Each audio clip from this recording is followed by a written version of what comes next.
नमस्कार दोस्तों आज हम बात करने वाले हैं आरसीसी डिज़ाइन के काफ़ी इंपॉर्टेंट चैप्टर जो कि हमारे पास हैं retaining wall, staircase, water tanks, इनके पीवाईक्यू के बारे में। इससे पिछली क्लास में हमने इन सभी के शॉर्ट नोट्स के बारे में डिटेल में बात की थी, तो अभी हमारे इसके प्रीवियस ईयर क्वेश्चन रह जाते हैं, तो आज उन्हीं की प्रैक्टिस करेंगे हम। आज ये हमारा आरसीसी डिज़ाइन का लास्ट चैप्टर रहेगा। इसके बाद नेक्स्ट सब्जेक्ट हम स्टार्ट करेंगे। तो अगर आपने आरसीसी डिज़ाइन के पिछले चैप्टर नहीं पढ़े हैं तो उन्हें प्लेलिस्ट में जाके आप पढ़ सकते हैं। तो चलते हैं आज की अपनी क्लास पे। तो आज का हमारा फर्स्ट क्वेश्चन है, हमें पूछा गया है in a cantilever retaining wall the stem design the shear force is. तो शेयर फोर्स की वैल्यू हमें बतानी है किसमें, कैंटिलीवर रिटर्निंग वॉल में। ठीक है, स्टेम डिज़ाइन जब हम करते हैं तो शेयर फोर्स का वैल्यू हमें बतानी है। तो हमें याद रखना है शेयर फोर्स की वैल्यू कितनी होती है। ये हमें इसके लिए फॉर्मूला होता है KA गामा H²/2 हो जाता है। अगर ये तो हमारे पास हो गया फोर्स की बात।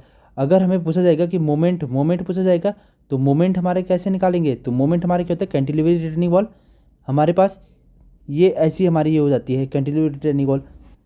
तो शेयर फोर्स तो हमारे पास हो गया KA गामा H²/2 हो गया। लेकिन ये हमारे जो ये फोर्स आया ये कहाँ पे लाई करता है, H/3 हाइट पे ये लाई करता है। तो अगर हम इसके साथ H/3 का मल्टीप्लाई करते हैं तो हमारा मोमेंट निकल जाएगा। तो मोमेंट की वैल्यू अगर पूछा जाएगा तो हमारे मोमेंट कितना हो जाता है, ये मोमेंट हो जाता है KA गामा H³/6 हो जाता है। ठीक है, तो इसका ऑप्शन नंबर ए सही आंसर हो जाएगा। चलते हैं नेक्स्ट क्वेश्चन की तरफ। नेक्स्ट क्वेश्चन हमें पूछा गया है इन आरसीसी स्टेयरकेस के बारे में पूछा गया है। Support on the both side, support both side में सपोर्ट है ऑफ द गोइंग। जो हमारे पास गोइंग है उसके दोनों साइड हमारे क्या है, सपोर्ट है। The going is 4 metre, going हमारे पास कितनी है 4 मीटर, जो जैसे कि यहाँ चित्र में दे रखा है 4 metre. And the total rise is 3 metre, ये राइस हमें कितने दे रखे 3 मीटर दे रखे है।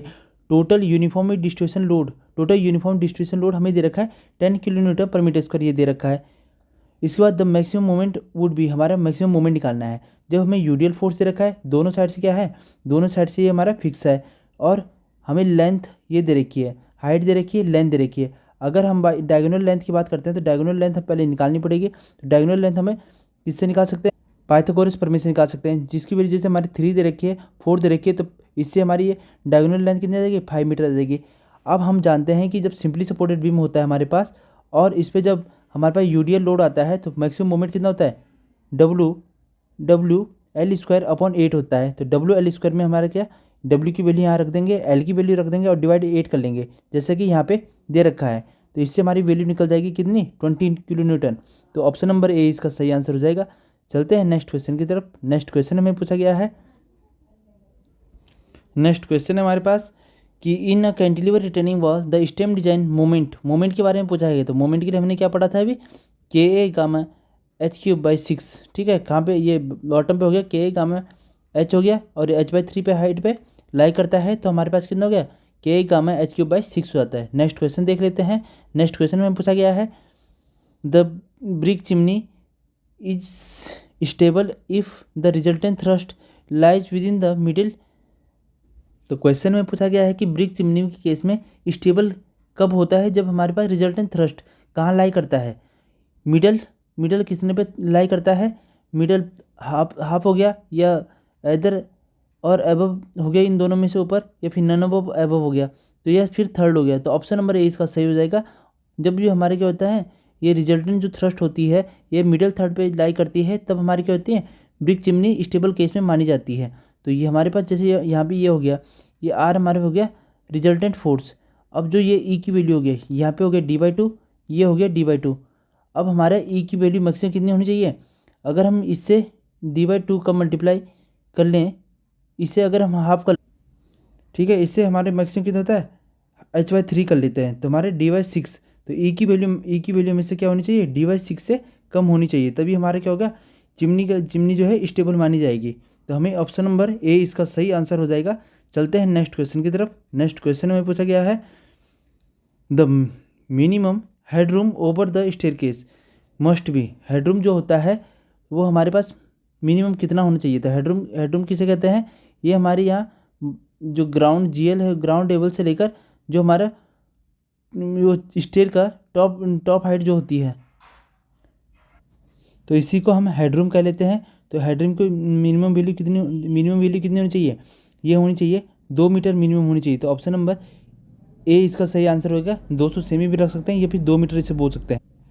इसके अलावा ये राइजर क्या होता है, ट्रेड क्या होता है, फ्लाइट क्या होती है, इसके बारे में हमने सब किस में बात की थी, पिछले वाले वीडियो में बात कर रखी है। अब चलते हैं अपने नेक्स्ट क्वेश्चन की तरफ। नेक्स्ट क्वेश्चन में पूछा गया है the lintel are prefer to arch because.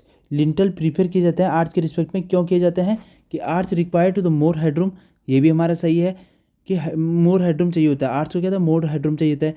फिर उसके बाद आर्च रिक्वायर्ड स्ट्रॉन्ग अबेटमेंट, तो हमारे ये भी सही है, मोर अबेटमेंट चाहिए होते हैं आर्च को। और arch has the difficult to construction, ये भी सही है। तो ऑप्शन नंबर डी सही हो जाएगा। ये हमारी सब ये सब दिक्कत होती है इसमें आर्च में, इसीलिए हमें कहते हैं लिंटल प्रीफर किया जाता है। अब आर्च की जब बात आ गई है तो आर्च में हम बात करें तो टॉप वाले पॉइंट को क्या कहते हैं, की ब्रिक कह लेते हैं। टॉप वाले ब्रिक को क्या कहते हैं, की ब्रिक कह लेते हैं। साइड वाले को इसे ब्रिक आर्च कह लेते हैं। ये हमारी यहाँ से स्पेन के हाइट से लेकर यहाँ तक की हाइट कितनी होगी, इसे राइस कर लेते हैं। और बीच की लेंथ जो लेंथ होती है उसे क्या कहते हैं, स्पेन कर लेते हैं। ये भी आपको याद रखना है। चलते हैं नेक्स्ट क्वेश्चन की तरफ। नेक्स्ट क्वेश्चन पूछा गया है कि अ cantilever retaining wall should not be used for height more than. जो कैंटिलीवर रिटर्निंग वॉल होती है उसकी हाइट किससे ज़्यादा नहीं होनी चाहिए। तो 4 मीटर हो गया या 6 मीटर हो गया या 8 मीटर हो गया या फिर 10 मीटर हो गया। तो इसमें के लिए हमें ये टेबल याद रखनी है। जैसे ग्रेविटी रिटर्निंग वॉल होगी तो हमारी 3 मीटर तक, स्टेबिलिटी के लिए हमारे पे 3 मीटर तक होनी चाहिए। अगर कैंटिलीवर रिटर्निंग वॉल हो गया तो 8 मीटर तक होनी चाहिए। काउंटर फोर्ट रिटर्निंग वॉल हो गई तो हमारे 7 मीटर तक हो सकती है। तो ठीक है, तो ऑप्शन नंबर इसमें कौन सा सही हो जाएगा, ऑप्शन नंबर सी से सही आंसर हो जाएगा। कौन सा, कैंटिलीवर रिटर्निंग वॉल के लिए 8 मीटर हाइट तक हो सकती है। चलते हैं अपने नेक्स्ट क्वेश्चन की तरफ। नेक्स्ट क्वेश्चन पूछा गया है the base width of the retaining wall of height is generally taken as. Width हमें बतानी है कि बेस विड्थ कितनी होनी चाहिए। बेस विड्थ की अगर बात करें तो हमारे पास रिटर्निंग वॉल हो जाती है। बेस विड्थ की बात करें तो बेस विड्थ कितनी होनी चाहिए, 0.4 से लेकर 0.6 तक होनी चाहिए। तो 0.6 कहाँ पे दे रखा है, ऑप्शन नंबर सी में दे रखा है। तो ऑप्शन नंबर सी इसका सही आंसर हो जाएगा। इसके अलावा इसमें हमें और क्या याद रखना है, अगर हम बेस विड्थ की बात करें तो रिटर्निंग वॉल में कितनी होनी चाहिए, 0.4 से लेकर 0.7 तक होनी चाहिए। वो भी किसके, हाइट ऑफ द वॉल के 0.4 टू 0.7 तक होनी चाहिए। नेक्स्ट हमें क्या याद रखना है कि टो स्लैब जो होता है, toe slab to the base width का रेशियो क्या होता है, 1:4 हो जाता है। और इसके अलावा हमें क्या याद रखना है, minimum thickness of the stem wall जो होती है वो 200 mm होती है। जैसे कि यहाँ पे दे रखा है मिनिमम हाइट की, मिनिमम विड्थ की, मिनिमम थिकनेस कितनी होनी चाहिए, 200 mm होनी चाहिए।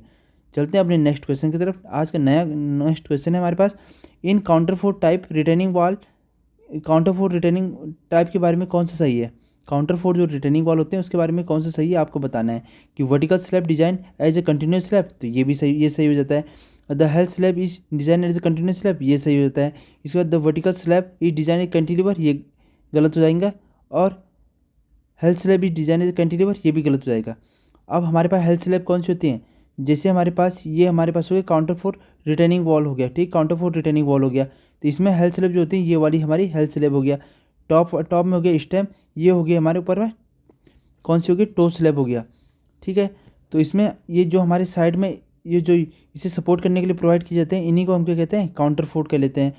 तो इसके लिए हमारे पास 2 चीज़ें हमारे पास याद रखनी है कि वर्टिकल स्लैब जो होती हैं, जो भी हमारे पास वर्टिकल स्लैब होती हैं उन्हें कैसे डिज़ाइन किया जाता है, कंटिन्यूस स्लैब के रूप में। और जो हेल्थ स्लैब हमारे पास होती हैं उन्हें भी कंटिन्यूस स्लैब के रूप में क्या किया जाता है, डिज़ाइन किया जाता है। तो ऑप्शन नंबर इसमें कौन सा सही हो जाएगा, ए और बी कहाँ पे दे रखा है, ए और बी ऑप्शन नंबर ए में दे रखे हैं। तो ऑप्शन नंबर ए इसका सही आंसर हो जाएगा। चलते हैं अपने नेक्स्ट क्वेश्चन की तरफ। नेक्स्ट क्वेश्चन पूछा गया है कि if the storey of height is equal to the length of RCC wall. Height की जो स्टोरी हाइट होगी हमारे पास बिल्डिंग की, और वो हमारी क्या होता है, height length of the RCC wall के बराबर है। तो हमारे पास the percentage increasing the strength, कितनी % स्ट्रेंथ बढ़ जाती है। इसमें ऑप्शन दे रखे हैं 0, 10, 20 और 30। तो इसका ऑप्शन नंबर बी सही आंसर हो जाएगा। 10 हमारा सही आंसर हो जाएगा, ठीक है। स्ट्रेंथ कितनी % बढ़ जाती है, 10% तक बढ़ जाती है। चलते हैं अपने नेक्स्ट क्वेश्चन की तरफ। नेक्स्ट क्वेश्चन में पूछा गया है in the length of the wall of other side of a lintel opening at the least half of effective length, effective span L हो गया, लोड हमारा डबल हो गया, carried the lintel is equivalent to the width of the bricks work contents.